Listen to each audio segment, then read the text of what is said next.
Welcome to FreedomLovin.com, where we focus on building freedom in an unfree world.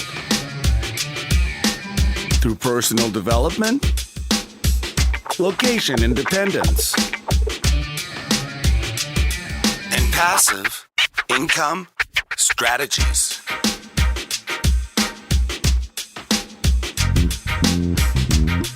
Now here's your host, Kevin Koskela. Welcome to the Freedom Lovin' Podcast. This is Kevin, and this is episode number 95. And in just a minute, I have a chat with Matt Inglot on maximizing freedom by turning a freelance consulting business on autopilot. So it was a great chat, and I think it's a great example of someone who has moved the freedom quotient up several notches in his life. We talk about this a little bit with this idea that you only have so much freedom in your life, and you can push that forward or you can fight. And we like to push it forward here on Freedom Lovin' and do what you can to build that freedom in your life, as opposed to expecting somehow that things will just change around you and you'll just have more freedom somehow, whether that's a solution that involves politics or being angry or fighting against things. You know, all those things are just make it more difficult and lead to less freedom overall. So anyway, great chat. It'll be coming up in just a minute. Just a few tidbits before I get to that interview. I'm looking for any listeners who are thinking about building a membership site. So I have a couple of membership sites myself, and I want to help you get off the ground and show you how to skip some of the traditional kind of pain in the ass steps like website building and shopping cart implementation, the things that I really hated doing and I really struggled with, that you really don't have to do that anymore with the new technologies out there. And I want to talk to you. If you have an idea, just shoot me an email or hit me up on Facebook and let's talk. Or if you have started down the path of some kind of a digital product site or a membership site, I'd love to talk to you and see what you have going on and see if there's any way that we can work together, or if I can just help and kind of allow you to make it easier. That's what I've been focused on lately. And I'm especially looking towards the Freedom Lovin' community to find people to work with. So we have a group also on Facebook. It's called Freedom Lovin' Quest. So I'd love it if you could join that. Anyone that's interested in freedom, if you could join that group. We're starting to pick up a lot more people these days, and I'm trying to get more active in there. I actually wasn't so active, but now I am getting in there and posting more regularly on all sorts of different topics. So, and lastly, politics. I mentioned that just now at the beginning, and they are becoming less relevant in our lifetime. So this is an election year here in the U.S., and there's all sorts of fervor being built up if you choose to pay attention to it. But you can easily shut that stuff out, and which is probably the smarter way to go. But I have it sort of on my Facebook. I get the news feed, and then on my phone now, my new phone, I have a news feed that gives me all kinds of political information. So once in a while I click on it just to see what they're talking about. But you know, what's great is the world is changing and shifting. And I'm just seeing this with whether it's with politics or just business or everything. It's a really interesting thing to see what is going on. And if you look at the political landscape here, what's happened is that we have these candidates that are not really media favorites that are winning or doing very well in the elections. Now, I choose not to vote. I'm definitely not a part of this whole political thing, the voting, the polling for candidates, donating, spending your time thinking about who's going to win and how it's going to affect your life. I am stepped out of that arena, but just seeing what has happened, it's kind of interesting. I think it's a slow move towards the individual being the winner of all of this. So I mentioned a book on a previous podcast called The Sovereign Individual, and it was written in the 90s, and I think that's going to turn out to be right. So what they talked about in the book was that the idea of the nation state is kind of fading away. I mean, it's really just been an idea. So everybody pretty much now thinks that it's a given. You know, you're born in a country, you have citizenship in a country, you have a passport from a country. But with the internet, and the internet's only been around about a little over 20 years, the internet has given rise to the idea of globalization and being able to look at people, you know, from around the world, and you're kind of on an even plane with a lot of people from all across the world. So it has really changed things quite a bit. And I think when the book was written, the internet was just getting going. And so they didn't really see this part of it, but their prediction was that these nation states were going to break up into smaller nation states. So you have, like the Soviet Union breaking up into all these different countries, and then you have those countries breaking up into smaller countries. So I think that's really kind of what's happening is people are just kind of seeing the light that this whole idea of nationalism isn't really for our benefit. So I love seeing that. And, being a part of the business community, the entrepreneurial world, you see it up close and front and center that what people are doing with their lives. And this interview I have coming up, I think, is a perfect example of someone that just took off in the world of business and built something that he is passionate about and able to work while he travels. And that's the great thing. And just building all kinds of freedom. And it doesn't necessarily have to be traveling, but this is something that he has proven to be able to get that freedom from, and also get the fulfillment. I mean, that's so important. It's not just about having the free time, but what are you doing with that? So, and there's all sorts of ways to do it, but I really liked what Matt has to say here, and we can move forward. And really, the future is exciting. The future is just amazing. It's really going to be an interesting time in the next few years, and I'm looking forward to being a part of it. And I'm looking forward to having the Freedom Loving crowd be a part of it as well. So anyway, that's all I had today. Keep going out there and building freedom however you can. On with the interview. Take care. Have a great week, and we'll talk to you soon. All right. Well, I am really excited today to have a special guest on the show, Matt Inglot. And his website is freelancetransformation.com. And we're going to talk about maximizing freedom by turning a freelance consulting business that can run without you. Matt, welcome to Freedom Lovin'. Thanks, Kevin. Glad to be here. Yeah, I'm really interested in this topic because I know so many people that are, kind of on that point where they are looking to do something that gives them more freedom in terms of running a business. And a lot of people look at doing client work, like whether it's, helping people with web design or doing pay-per-click ads or SEO. Those are kind of the points that a lot of people start with. And they do that so that they can kind of have a business that they can travel with or just have more freedom in general. So that's kind of a lot of people, I think, that listen to this podcast are, obviously looking for more freedom. So I loved your story and how you were able to take that kind of a lifestyle, which can turn into a lot of busyness and then, actually even less freedom sometimes. And you were able to turn that into something where you have a lot more freedom and you're doing even better with kind of automating things. Yeah, definitely. I've experienced both sides of a spectrum. I've done my business has taken over my life and I'm working crazy hours and there's no end in sight, all the way over to the other extreme where my best freedom result was getting to spend 2 months traveling Poland, where I'm originally from, oh, wow, and checking email once every 2 weeks. So that was a high point for me. Oh, that is awesome. Yeah. So when did you come over? And you've been in Canada mostly?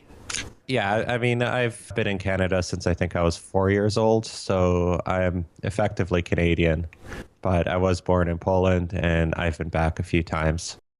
Oh, that's so beautiful cool. Country. Yeah, I imagine. I haven't been there, but I'm dying to go at some point and check out that part of the world. Yeah, and actually, so I'll give a little pitch for Poland. It's like one of those places that I think are very much still overlooked.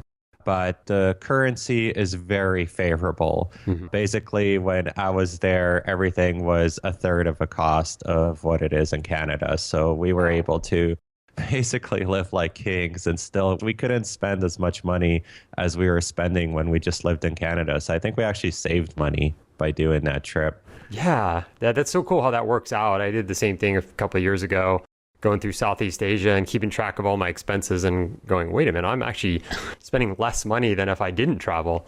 It's like such a cool thing that being able to do that. Yeah, exactly. Yeah. So what's that mountain there? I was just thinking there's a big mountain in Poland that a lot of people climb. Yeah, I'm blanking on the name of a mountain, but you're probably thinking there's a city or town, I guess, called Zakopane, which is a huge tourist attraction, and there's a couple mountains there. So that's probably where you're thinking of. But yeah. I'm blanking on the name, unfortunately. Yeah, I just saw something about that. I was thinking, but how did you start with doing things online, doing web design and starting your business? Yeah, I kind of fell into website development. It's a skill that I had picked up back in high school. I had started a website about a computer game called Worms, and that kind of resulted in me learning HTML and PHP and all those exciting web languages. And then fast forward to my second year of university, I was finally living on my own, had moved out of my parents' house. I was paying my own tuition, my own rent, my own beer, everything. And the reason I was able to do that is I had this amazing part-time job at a startup company. And this being a startup company, I walk in one day and a lot of the lights are off and everybody's in kind of a somber mood. And I find out after I realize I can't log into my email and I go talk to my manager that a third of a company's been laid off just overnight. Oh. Yeah. So, and then they went bankrupt like a year later. So, that job was the basis for me being able to live out on my own and go to school and all of those exciting things. And suddenly I had lost all that income. So I very quickly needed to rebuild that. And I had this skill in website development. So I decided to start a website development business. And originally it was me in my moldy student basement apartment that I was paying like $400 a month for. And it was me building websites and meeting clients in coffee shops. And at that point, I didn't quite know where it was going, but I knew that people were getting paid a lot more to build websites than they were to make burgers. So it made a lot of sense. And I kind of felt like there was a lot of things website companies weren't doing so well. So I felt like I had something I could genuinely contribute. What I didn't expect is that fast forward 10 years, that is still my business. And after, well, we can get into this, but after making a ton of mistakes, opening an office, closing it again, it actually turns out that consulting can be a really great way to build a very free life, but only if you do it the right way. Yeah. I've read your story and I've heard you talk about it on your podcast. Now, what was it that brought you to just being like a solo web developer to, kind of making that into a business? Because I always wanted to run a business and I got the wrong things in my head. So as an aside, last year I went to World Domination Summit 2015, and one of the speakers was Derek Sivers, and he puts this so much better than I can. So he explained the concept that people have different things that they optimize for in life. So some people are driven by wealth.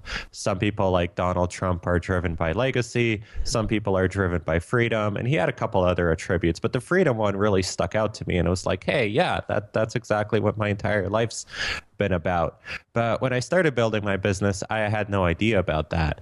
And I thought that building a business meant working really hard, Donald Trump style, so that you can make a pile of money and have a bunch of Ferraris in the garage. So that meant, okay, I got to build a business that's going to grow a lot. So that meant, okay, so it's got to be a business that's going to have a lot of employees and it's got to have a lot of office space to put those employees in. And so that's kind of the model I went after. I was going to build this like multi-million dollar web development company. And I did it, like not to the multi-millions, but I did hire my first employee my first full-time developer while I was still in school. I got office space. I quickly expanded into a bigger office space, more employees. And very quickly, I just found out that I was incredibly miserable with all of this because now I was waking up at 5 a.m. and I was drinking an extra large coffee on the way to the office and eating my everything bagel with urban garlic cream cheese, which, is the breakfast of champions. Right. Then I'd like sling back 3 more coffees, before 10 a.m. And after the cleaning staff was gone at night, that would usually be about the time I was packing it up myself. So my life had become work and nothing else. And so I was building this big thing, but I was trying to play this big businessman, but it wasn't in line with what I actually deep down should have been optimizing for and what's important for me, which is freedom. Yeah, that's really interesting. So it's kind of like going along with, that's kind of the view of what an entrepreneur is, what you should be doing, right? Like working like crazy, And I think a lot of people get into this kind of trap of, I need to be working like 12 hours a day, or I'm not competent, or something's wrong with me, right? I mean, I've had that for sure. And I've had the thing where I'm like, oh, I'll just cut back a little on sleep. Maybe instead of 8 hours, I'll get 7.5, and then I go to 7, and then I don't really need 7. I'll get 6.5. And then pretty soon it's like, your whole world is revolved around your work, and you can't really win at that game because eventually you're just going to burn out, right? Well, exactly. And I mean, that's one model in fairness. Like that works for the Donald Trumps of the world, and they're optimizing for different things. But it is a problem where just the media tells entrepreneurs that this is the only path, and that's where everything starts breaking down. Like I love Gary Vaynerchuk, but I just can't agree with him on his hustle message. Yeah. Or Arnold Schwarzenegger, he had this convocation speech that is just amazing. I actually highly recommend listening to it because 99% of what he says is awesome. But he says one thing that just like irks me, and it irks me so bad. And he says that, if you want to win, you got to learn how to sleep 6 hours because your competitors are sleeping only 6 hours. And if you currently sleep 8, then learn to function on 6. And I was like, dude, yeah. I mean, that's okay for some people, and that's great. But you can't say that as just this blanket message for everybody. Yeah, I totally agree. And even a blanket message for everyone might be, we all need about 8 hours of sleep on average. I mean, as humans, we need, it's something like 7 to 9 hours is optimal. And so to say, 6 hours is great, that's not actually a prescription that's going to work for a lot of people. And but people look up to, like you said, you mentioned Donald Trump, and I'm thinking of Elon Musk is someone that gets a lot of praise in the media and around entrepreneur circles. And he says he works 120-hour weeks, and he sleeps 6 hours a night, maybe 5 to 6 hours a night.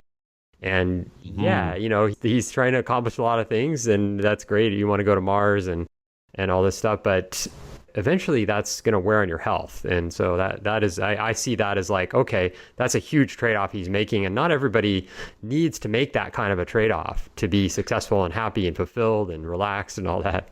Exactly. And I think that's a very unique Elon Musk thing. And we don't even know if he's fulfilled or not. Right. Only probably his closest friends know, and maybe he is, maybe he's not, but he's very clearly driven by something very specific to him. And that goes back to Derek Sivers and what are you optimizing for? And what Elon is optimizing for is Elon's. Yeah. It doesn't mean it's everybody else's. You got to find your own thing, and then you got to plan accordingly. So if you do want to pull an Elon Musk and sleep 5 hours a night and change the world, I'm not against that. Yeah. All I'm against is the message that is the only path for entrepreneurs. And a lot of us, including I'm sure most of your listeners, since your podcast is called Freedom Lovin', probably are more into optimizing for that freedom route, which looks very different. Right. So how did you do that? So what was your process of going from working those crazy hours and not feeling so great to, becoming more free? Sure. So at some point I just broke down. I knew I couldn't continue. I probably knew for about a year, but it finally just hit me over Christmas break.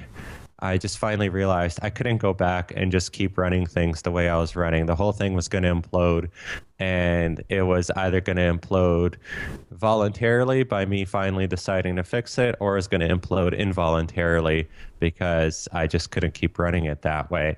So I finally did the more, planned thing and said, okay, well, maybe this business has something to it. Maybe it doesn't, but I know I can't keep going this way. So I'm going to make all the hard decisions. So I really went through my business and spent a lot of time looking at what was working and what wasn't working. For example, I realized that there's probably about 20% of clients that were actually creating all of our profits, not revenue, but actual profits, like money that you as the business owner get to keep. Mm-hmm. And I realized that we had a ton of fixed overhead, but very variable revenue, meaning that every month I had to write a check for office rent. Every month I had to write lots of checks for payroll.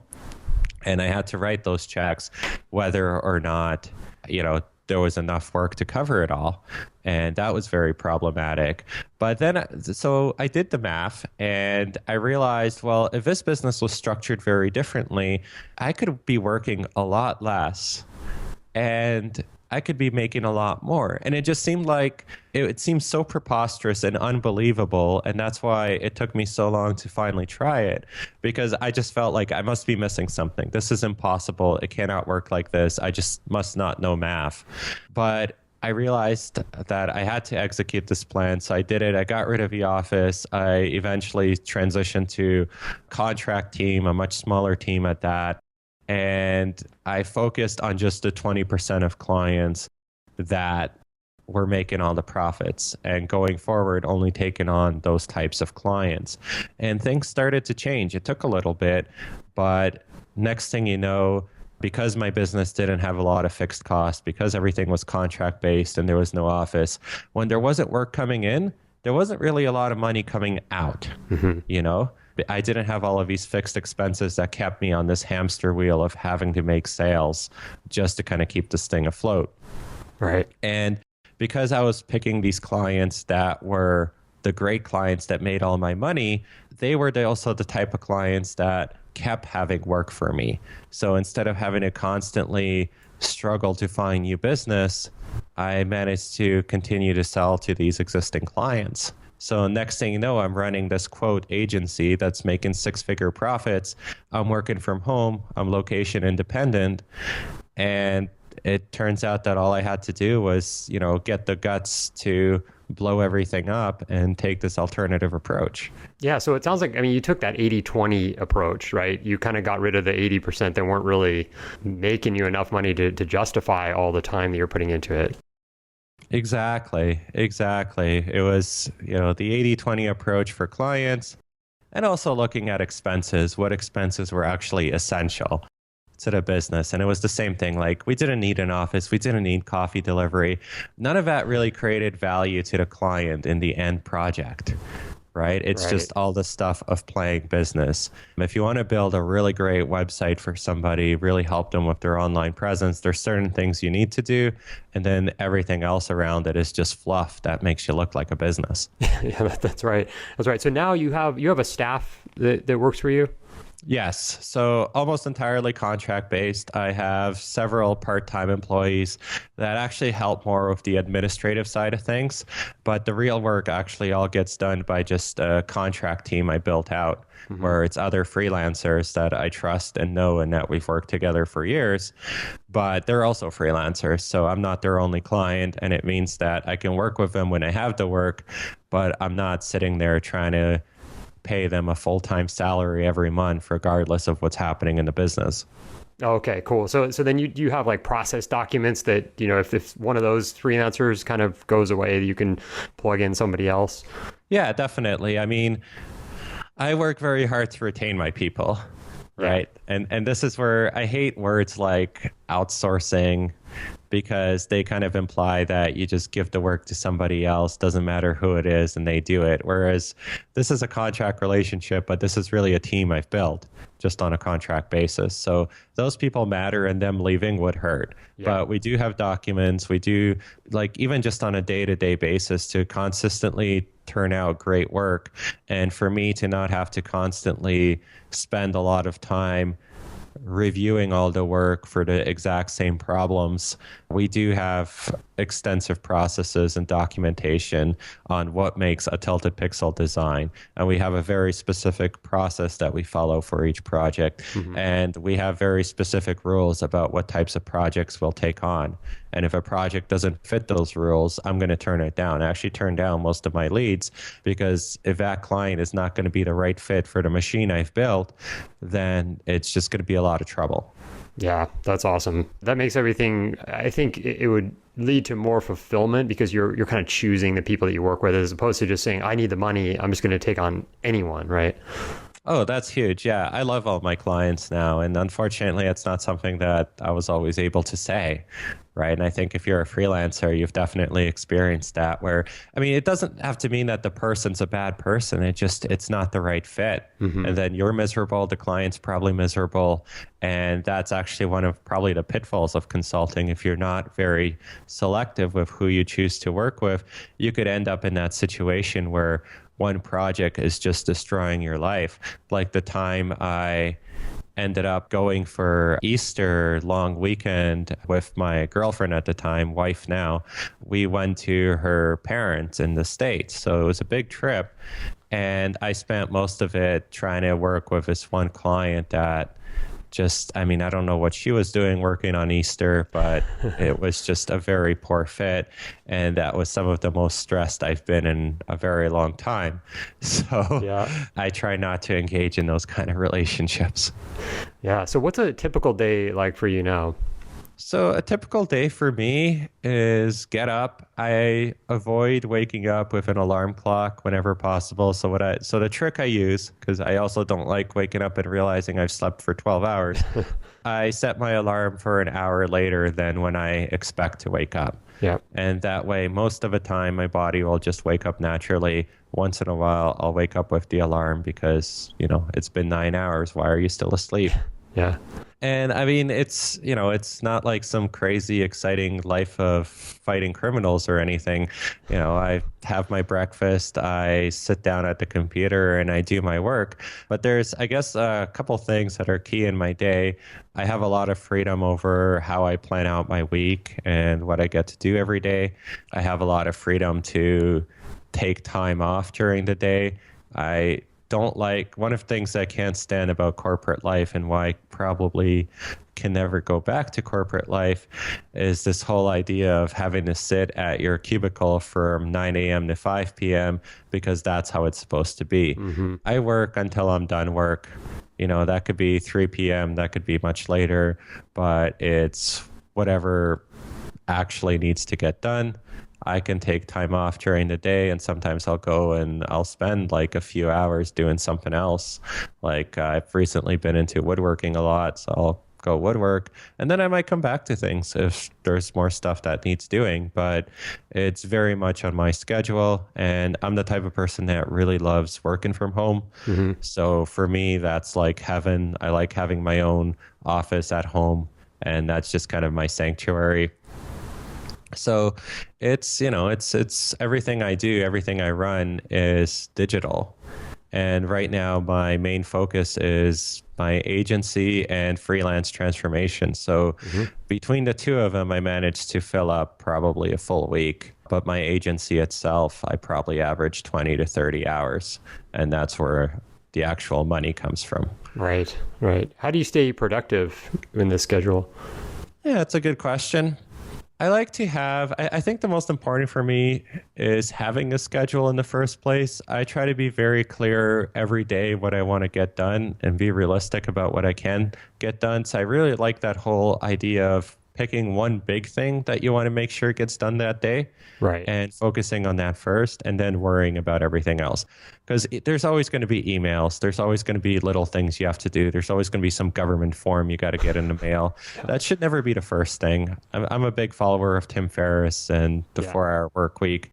And that's part of it is like picking the one big thing, not like 10 that you want to do that day and just focusing on doing that. I've been experimenting with Pomodoro. I'm still not 100% on it, but it's been very helpful for certain things like writing, where I can just set a timer for 25 minutes and then just write and then go back and edit later. A friend taught me that trick and it works really well. Yeah, and I mean, that's pretty much it. Like, I also believe that there's an ebb and flow to things. So I recognize when I'm feeling really inspired and productive, and I milk that, and if that means, I'm working till 9 at night, that's great, because I might wake up another day and not feel productive at all. Yeah. And at some point, you just have to call it and you just have to accept, well, it's noon and I'm not getting anything done. So why am I still at the computer? Go do something else. Yeah, I agree. It's when you're forcing it like that, a lot of times that's just, it doesn't work at all. And it leads to more getting even more tired and burned out and then less productive. So it's not worth it. But I do use the Pomodoro technique sometimes, like part of the time. And it's kind of a good little motivational trick, I think. And just if you're kind of feeling a little bit like, I don't really want to get started today. Like sometimes that's one of my issues is getting started, just going from feeling just relax into the day to, okay, I got to get some stuff done. The Pomodoro technique can kind of you just turn on a clock and set it for 30 minutes or something. then you're sort of on the clock. And then I just do it a couple of times and it gets me into the mode of, okay, now I'm getting things done. I'm not screwing around anymore. So. Yeah, that's exactly it. It's super, super helpful for that. When I was younger, I used to have this problem where, I'd get up and kind of start my day and I'd be like, well, I'll watch a little TV before I start, or I'll play this video game. And, I kid you not, sometimes it'd be 3 p.m. and it'd be like, okay, I should really do something. Yeah. So you don't want to fall into that trap. Exactly. Yeah. So you do quite a bit of traveling, I noticed. How do you travel? Like, what are you kind of working as you go, and where's your favorite places to travel? Sure. So I've experimented a lot with the workflow aspect of it. So I've done my biggest accomplishment, the one was when I went to Poland for 2 months and just traveled, like I mentioned. And I was checking my email once every 2 weeks. So at that point, I actually had put my brother in charge for those 2 months, just kind of oversee the operation. And he was the one that had my cell phone number in case something went really horribly wrong. And he had enough technical skills and, some business knowledge that he could just kind of coordinate the team and make sure things got done. So I was really proud of that, because to do that, it forced me to build out a lot of processes we didn't have before. So the 2 months before that trip, I was working really hard to finally put some structure into my business that was really lacking. So I'm really proud of that, but that's actually not the normal way I travel, because it does take a bit of prep work. Mm-hmm. And I don't see it as necessary. I think everyone should do that kind of trip once in a while because it really resets you. Mm-hmm. But for day-to-day life, I'm usually away for a week or two, maybe. So it's very easy for me to just make sure I'm not actively involved in any projects that I don't need to be involved in. And then it's as simple as checking my email once every while. Yeah. If you set things up right, you can check your email twice a day, and that's more than plenty. So for a lot of the travel I do, that is perfectly fine for me, and it's very easy. I like going for easy. I spent 6 weeks traveling and living in Croatia, where 4 weeks of that I was actually just living in one place, and I was taking advantage of time zones. So I was able to go rock climbing in the morning, and then around 3 or 4 p.m. my workday would start, and I'd work for 4 hours, which turns out to be a lot when you've just been rock climbing. But that was great because we were just in one spot, and you could work and do some work, but you could also experience being in this new place, and thanks to time zone, you'd have your days free. So there's a lot of different models to travel and work. And I don't think that there's just one answer. And I don't think there's too many people that just legitimately do nothing and travel all the time. At that point, you're just independently wealthy. Or you're a struggling backpacker. Or you're a struggling backpacker, which there's a lot of those too. Yeah. And nothing wrong with that either. No. I just saw a cool article on Reddit where someone had turned bus into a camper. And they were just traveling around the U.S. wherever the weather was nice, and just doing some graphic design on the side, but probably not making a whole lot of money, but having a whole heck of a lot of freedom. So that's cool too. Yeah. There's all sorts of ways to do it. Where in Croatia were you? I was just there over the summer. Oh, awesome! I was in Split. Okay. Yeah.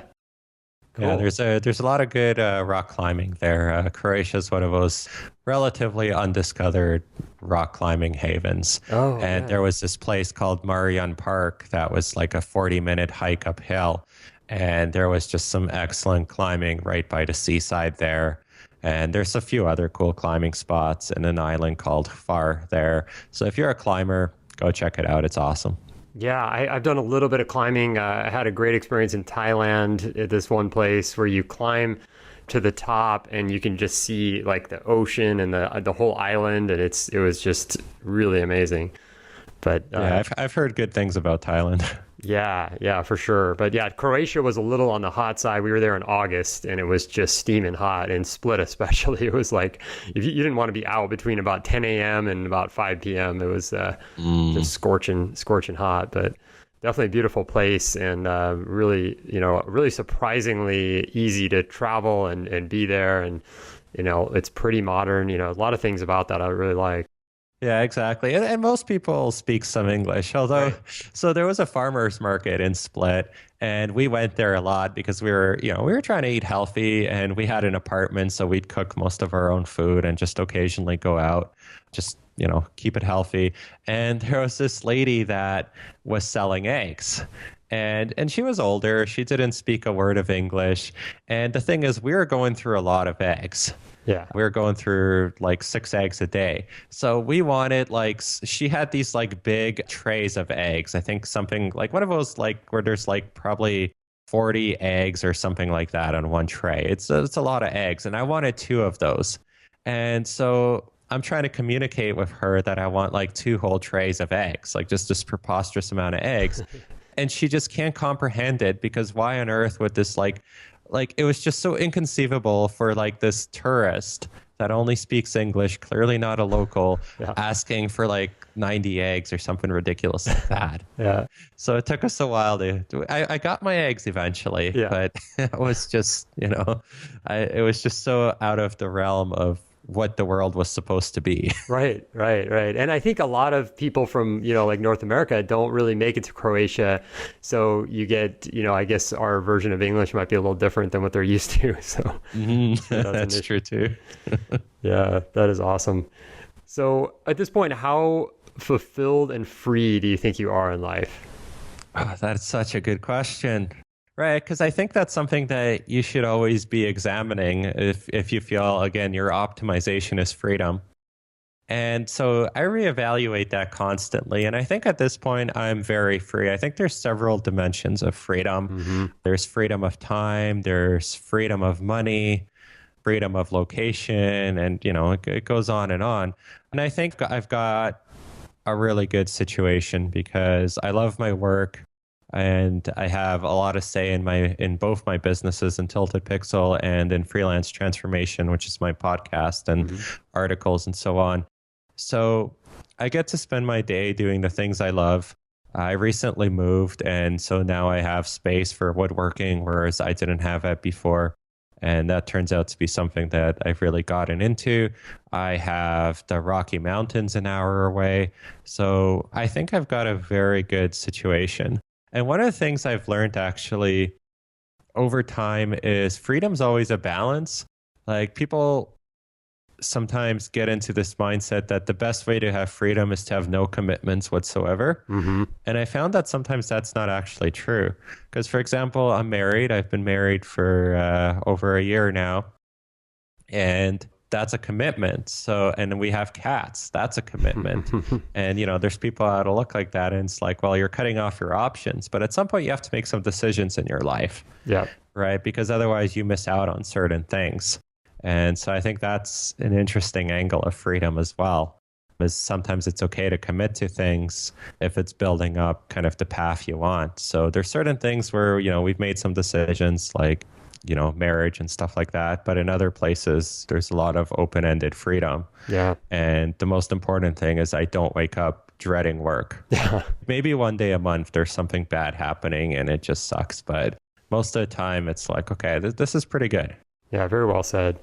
Now, what do you recommend to someone that's just getting started? And my tagline for Freedom Lovin' is building freedom in an unfree world. These are so many things that stop us from being free, whether it's, people like in positions of power or just even friends and just all kinds of things that will try to stop you from having more freedom. What would you recommend is in terms of getting started, given that you've kind of gone through both aspects of having a business that kind of ruled you versus now having a fulfilling business? So it definitely all starts with being real and honest with yourself about what it is that you want out of life. What are the things that you actually want your life to look like? And, be specific. Don't just be like, well, I want to travel the world or I want to be a millionaire. That's not specific enough, but really figure out what the criteria that you're optimizing for are, and then build everything by working backwards from that. So I'm biased towards consulting because that's the path I know and that's the path that's done very well for me. But if I was starting over and I wanted to do consulting, understanding that I optimize for freedom, I would have never gotten an office. I would have never hired permanent employees because those peg you to a certain business that is very difficult to pivot and change as you go along. So I would have taken that different path, understanding what it is that I'm optimizing for. Whereas when I started my business, I didn't have that insight. I didn't realize that's what I was optimizing for. And that's why I made some of the mistakes that I made. So if you are into consulting, I mean, I write and podcast a lot about how to find the right clients. Very big about not taking on a lot of clients, but just taking on the right clients and doing a lot of great work for them and not taking on any types of work that are going to limit the things in your life that you really want. So what I mean by that is if you want to travel the world and you want to live in Croatia or you want to live in Thailand and you want to climb and do all these cool things, you probably don't want to do the type of consulting where you're going to be on call 24/7 with a client, right, or where they expect in-person meetings.